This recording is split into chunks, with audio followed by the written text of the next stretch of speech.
आप लोग, आपको मेरा प्यार भरा नमस्ते। आज मैं सेकंड पार्ट मेघदूत का लाई हूँ। पहले कुछ थोड़ा पहले पढ़ा चुकी थी और जो इसके बच गए थे क्वेश्चन वो आज लेके आई हूँ। तो चलिए शुरुआत करते हैं, है ना। तो मेघदूत किसे कहते हैं?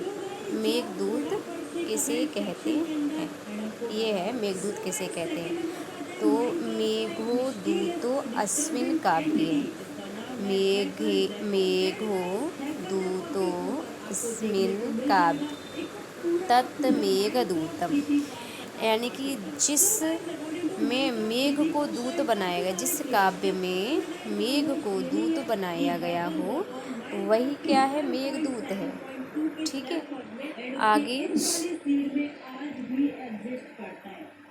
आगे संस्कृत साहित्य में किस काव्य का प्रारंभ मेघदूत से हुआ है? संस्कृत साहित्य में किस काव्य का? तो ये है संदेश काव्य। ठीक है। आगे मेघदूत को गीत काव्य किसने बोला है? तो मेघदूत को गीत काव्य की संज्ञा किसने दी है? मेघदूत को गीत काव्य की संज्ञा मैक्डोगल ने दी है। आपसे क्वेश्चन पूछ सकते हैं और ये पूछा भी गया है कि मेघदूत को गीत काव्य की संज्ञा किसने दी है। यानी कि संज्ञा का मतलब होता है नाम, कि नाम, वो भी कौन सा नाम? गीति काव्य। ठीक है। गीति काव्य इसको क्यों कहते हैं? क्योंकि ये मंदाक्रांता है ना, गायन। क्योंकि ये जो हमारा मेघदूत है वो किस छंद में लिखा गया है? तो वो छंद है मंदाक्रांता। कौन सा छंद है? मंदाक्रांता। ठीक है ना, इधर लिख दे रहे हैं, है ना। मंदाक्रांता छंद में लिखा गया है और मंदाक्रांता छंद को हम गाते हैं, इसलिए इसको गीति काव्य किसने कहा है? वो भी मैक्डोगल ने कहा है। आप लोग ध्यान रखिएगा। आगे चलते हैं मेघदूत को अन्य किस नाम से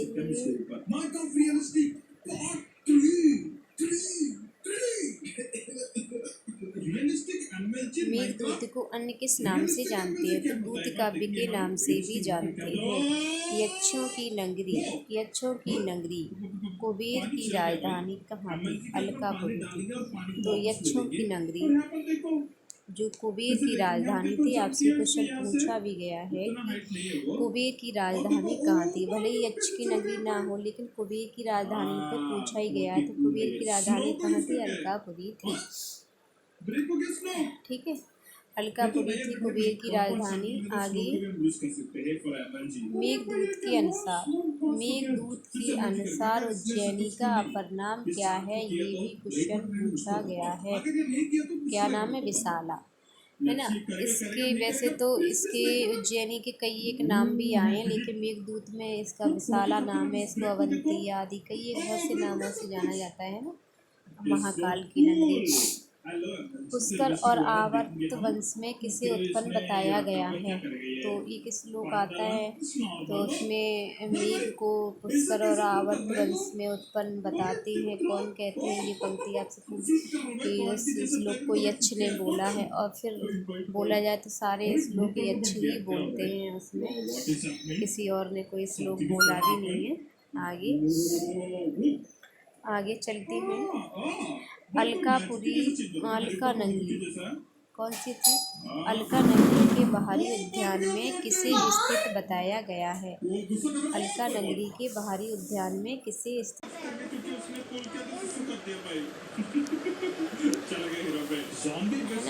बाहरी उद्यान में, अलका नगरी के बाहरी उद्यान में किसे स्थित बताया गया? तो भगवान शंकर की प्रतिमा बनी हुई थी। और अलका नगरी के बाहरी माने बाहर, जो उद्यान माने होता है बगीचा बना हुआ था, जो बगीचा था, है ना। मैं किसी स्थित बने माने चले इस तरह से कोई बगीचा हो, वहाँ पे बीच में भगवान भोले बाबा बैठे हुए थे। आगे देखिए।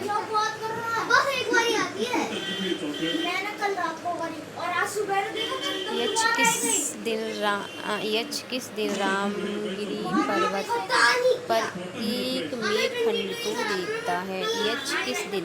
तो आषाढ़ मास प्रथम दिवसे। आषाढ़स्या प्रथम दिवसी मेघमाश्लेष्ट सानुम्। इस तरह का एक श्लोक आया है, तो आप देख लेंगे। आषाढ़ का प्रथम दिन था, ये भी क्वेश्चन पूछा गया है कि किस दिन देखता है, तो आषाढ़ के पहले दिन देखता है, क्योंकि 4 माह शेष रह गए थे ना, तो तभी फिर वो देखते हैं।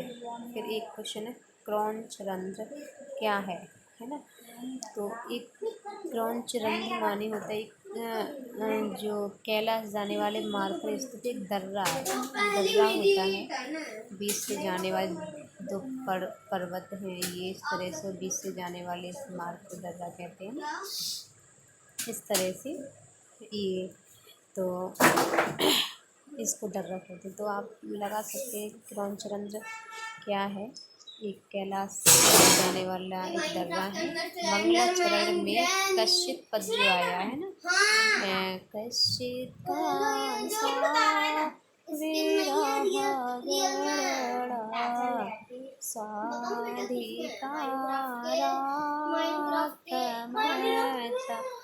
फर्स्ट लेटर आया है ना, जो फर्स्ट लेटर आया है कश्चित, तो वो किसके लिए प्रयुक्त हुआ है। तो इसमें इसकी हम जब संधि विच्छेद करेंगे, इसको तोड़ेंगे, तो सा को विसर्ग हो जाएगा, फिर ये चित बैठेगा।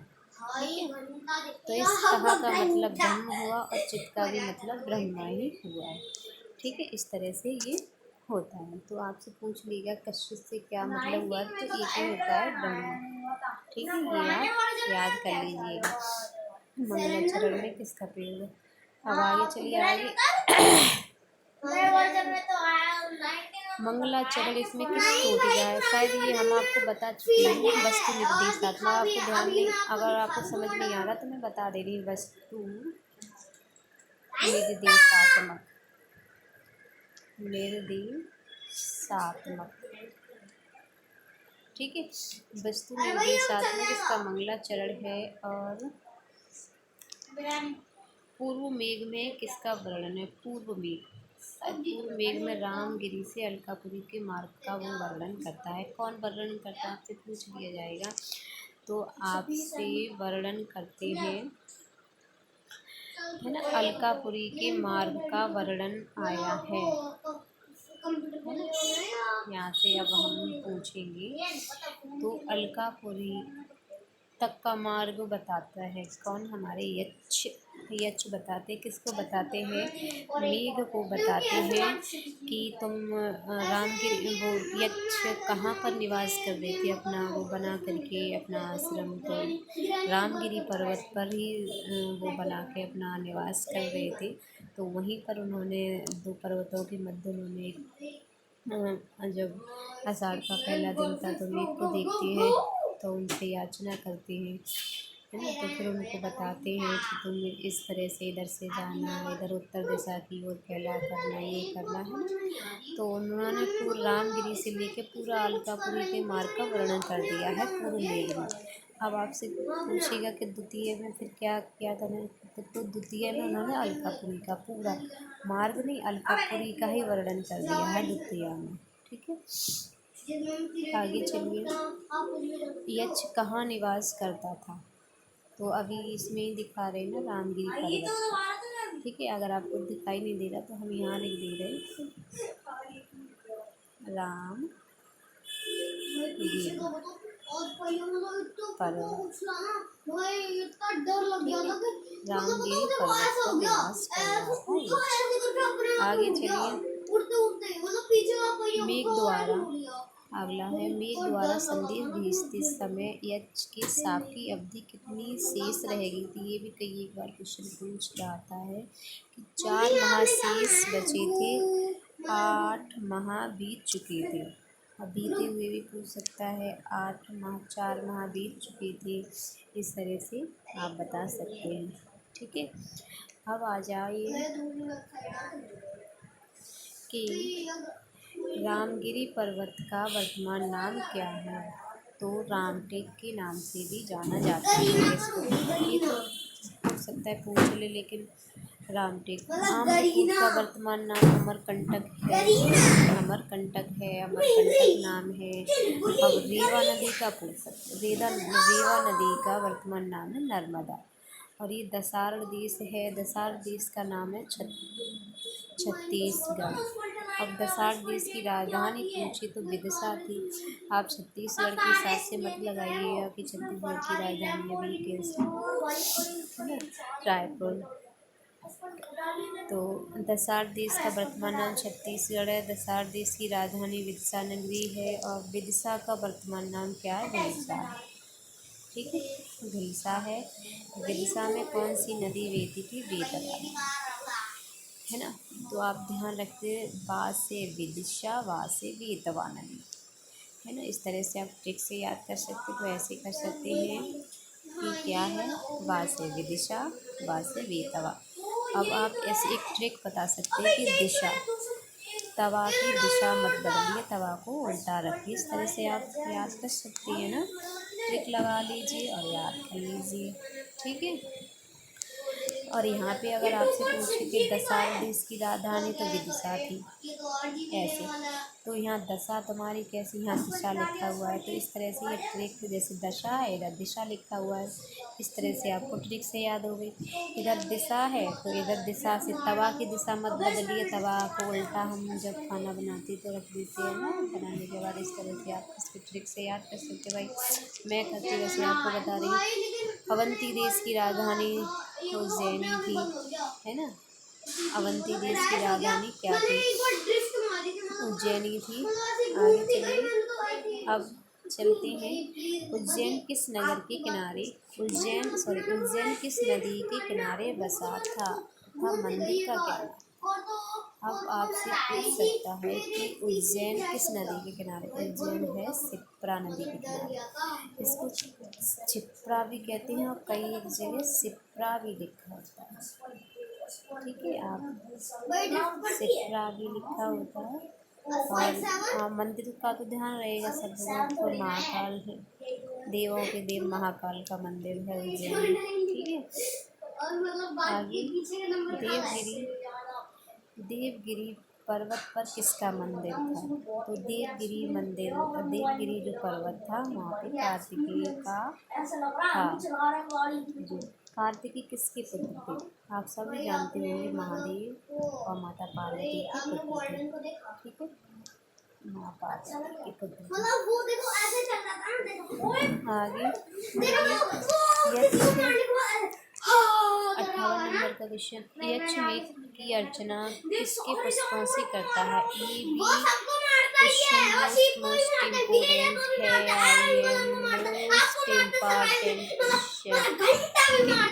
क्वेश्चन, जिसको गिरी मल्लिका के पुष्प भी कहते हैं। ठीक है। आगे चलते हैं। मेघ किन तत्वों से मिलकर बना है? ये भी मोस्ट इम्पॉर्टेंट क्वेश्चन है। एक वो आता है, श्लोक है इसके संदर्भ में।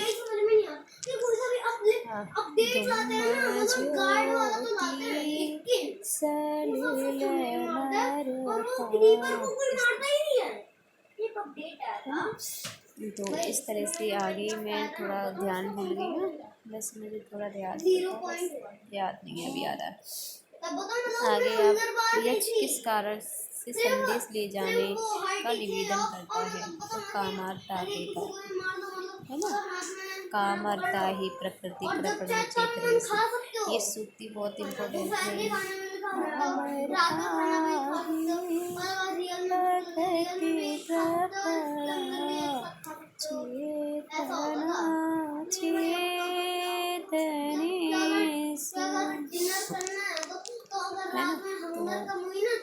वो भी हो जाती, तो इसलिए कहते हैं ये किस कारण से संदेश ले जाने का निवेदन करता है? कामार्ता के कारण की अपनी जो यक्षिणी थी उसकी जो है, मैं इतना पागल हो गया तो उसे समझ में नहीं आ रहा था। तो जो सशरीर इनकी, जिसका अशरीरधारी है, जिसका कोई कुछ उनकी जो जो संदेश ले जाने में कुछ असमर्थ था, वो कैसे हमारा संदेश पहुंचा सकता है ना, इस तरह से।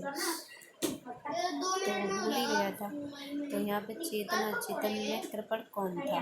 कृपण माने जिससे कुछ ज्ञान ही नहीं था, है ना। तो कामार्थ कहते हैं काम में जो रत हो, है ना। अपने काम जिसको कहने का मतलब जो अपनी प्रियतमा के बारे में सोच रहा था, वह ग्रह था इसको बहुत ज़्यादा 10 साल से। तो वो अपने प्रियतमा के बारे में इस तरह से सोचता है। आगे देखिए, इंद्र का प्रमुख व्यक्ति कौन था, है ना। तो मेघ को इंद्र का प्रमुख व्यक्ति बताया गया है, ये भी इम्पोर्टेंट क्वेश्चन है ना। फिर मेघ के बाईं ओर कौन आवाज़ कर रहा था? चातक, जिसको पपीहा भी कहते हैं, है ना।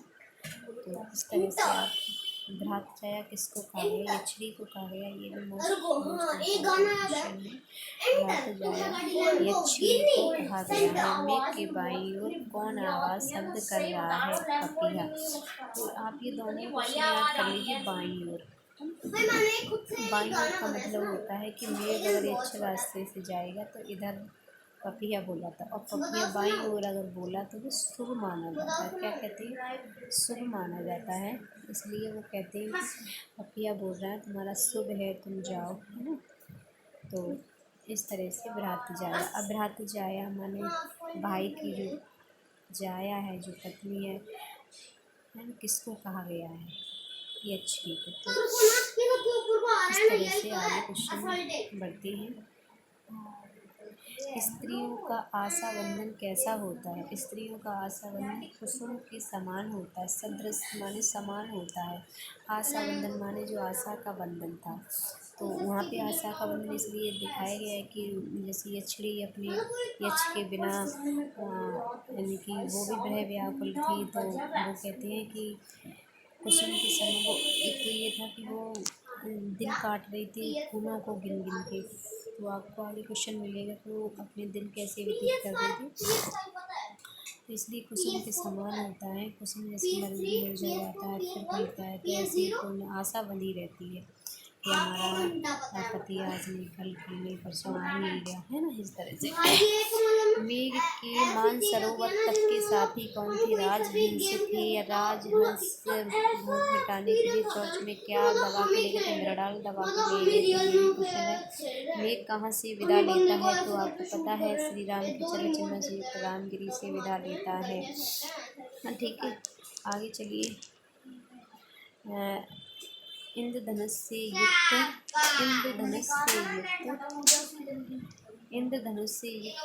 श्यामला मेघ की उपमा किससे की है? इंद्रधनुष से युक्त श्यामले मेघ की उपमा तो ये मोर पंखधारी गोप वेशी भगवान विष्णु से की है।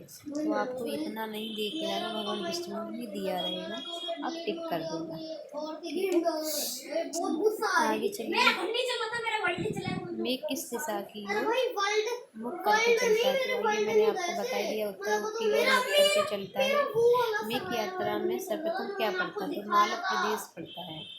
मेघ यात्रा का पहला पर्वत कौन सा था? तो अन्नकूट पर्वत था। पहली नदी रेवा थी। देखिए, आपको पर्वत याद हो गया, नदी याद हो गया, देश याद हो गया। मोस्ट ये कहता है, अभी इसको रख कीजिए, आगे चलिए। पहला देश, ठीक है, प्रदेश। पहला क्या पड़ता? प्रदेश पड़ता। पहला पर्वत अन्नकूट, पहली नदी रेवा थी, है ना। तो आप पहला पर्वत तो याद कर लेना। आप हमारा फर्स्ट लेटर फर्स्ट लेटर हो गया। अब माल प्रदेश, ऐसे कि हम जब फर्स्ट टाइम माल बेचते हैं, इस तरह से आप याद कर लेना, जब हम फर्स्ट टाइम माल बेचते हैं, ठीक है। फर्स्ट टाइम माल बेचा, बस फर्स्ट टाइम माल बेचा, इस तरह से आप माल प्रदेश याद कर सकते हैं। रेवा, और रेवा की एक ट्रिक और हम बता रहे हैं आपको। रेवा की क्या ट्रिक है कि रवा मैंने पहली बार खाया, इस तरह से आप याद कर सकते हैं। भ्रूभंग युक्त नायिका से किसकी उपमा दी है? भ्रूभंग माने जो अपने हाव भाव को इस तरह से किसी को देख के, जैसे कहते हैं ना लड़कियाँ इतराती एक दूसरे लड़कों को देख के अपने भ्रूभंग इस तरह से करती है, तो बेतवत्री नदी को कहा गया है। ठीक है, किस नदी को कहा गया है? वेतवत्री नदी को कहा गया है। आगे चलते हैं।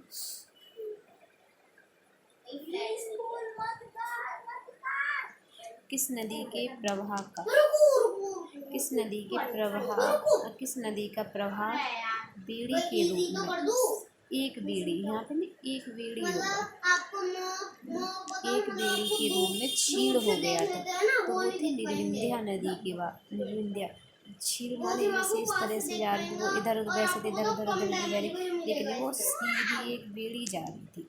इसलिए आपसे ट्रिक से इस तरह से याद कर सकते, निर्विंध्या, जिसको बांधा ना जा सके, एक बेड़ी। ठीक है, बांध गए। अच्छा, तो बंधी। अच्छा चलो, निर् छोड़ दीजिए। बेड़ी, बेड़ी तो बंधी हुई होती है, तो बंधे माने बांध ली है बेड़ी हमने। इस तरह से ट्रिक याद कर लेना। ठीक है, आगे चलते हैं।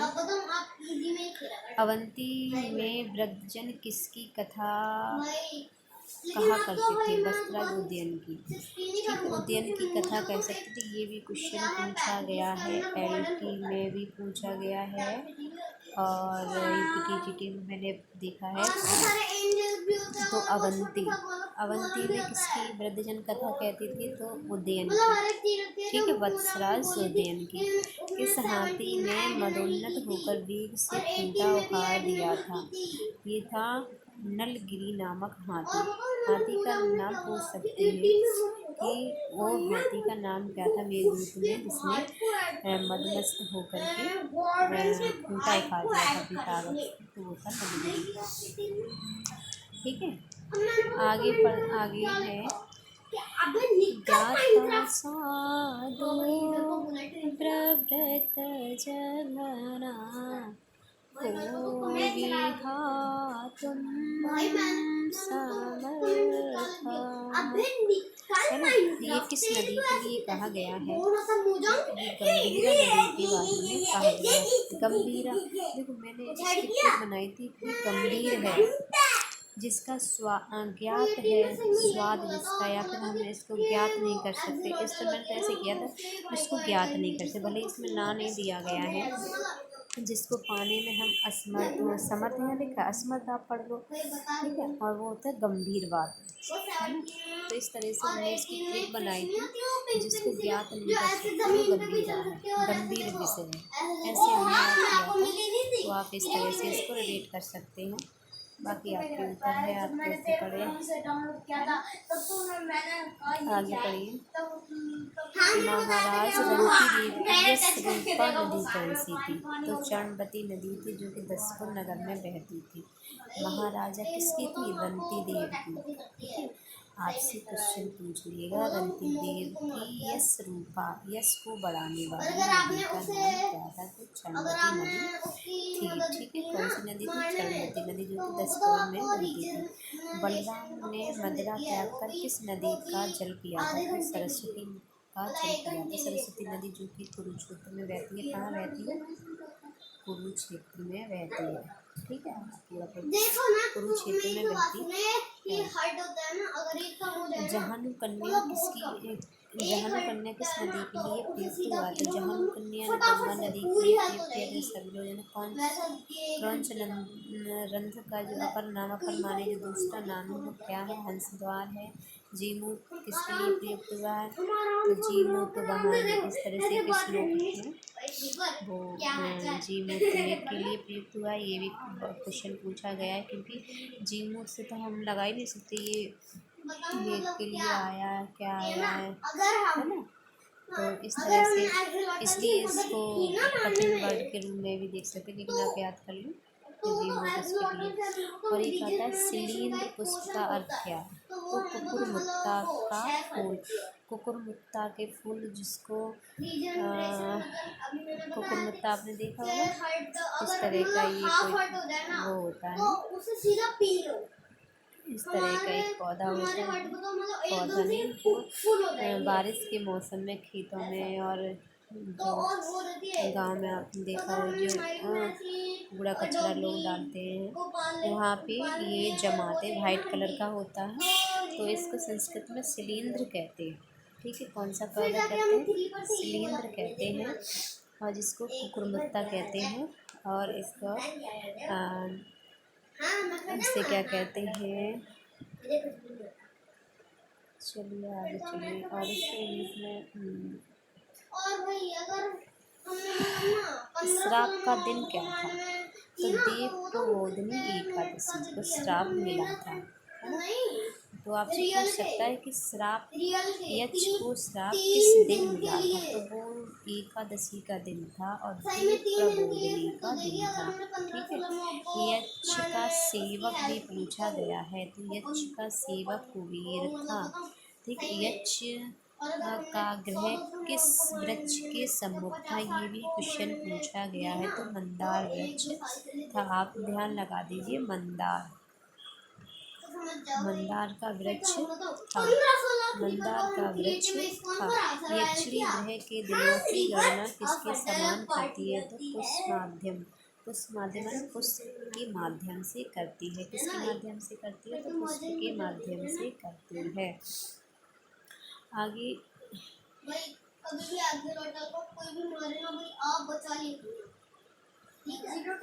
यक्ष के श्राप का अंत का दिन, देखो ये तो था, इसको श्राप दिया था देव प्रबोधिनी को। अब ये था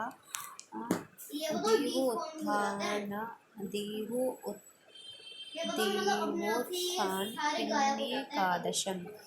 तो ये था जो देवोत्थानी बोलते ना, देवोत्थान, जो जिस दिन देवठान, हम लोग गाँव में कभी कोई गाँव में देवठानी भी बोलते हैं, देवोत्थानी जिसको बोलते हैं, तो ये दिन था। ठीक है।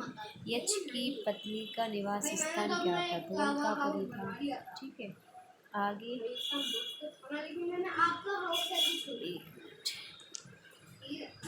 है ना। तो चलिए फ्रेंड्स, इतने ही क्वेश्चन थे, और आगे के लिए मैं और अब मैं लेके आऊँ कादम्बरी के ऊपर कुछ क्वेश्चन मेरे पास बने रखे हैं। तो चलिए, आई होप आपको ये वीडियो अच्छी लगे तो प्लीज़ इसको लाइक करना, सब्सक्राइब करना। तो ओके, बाय।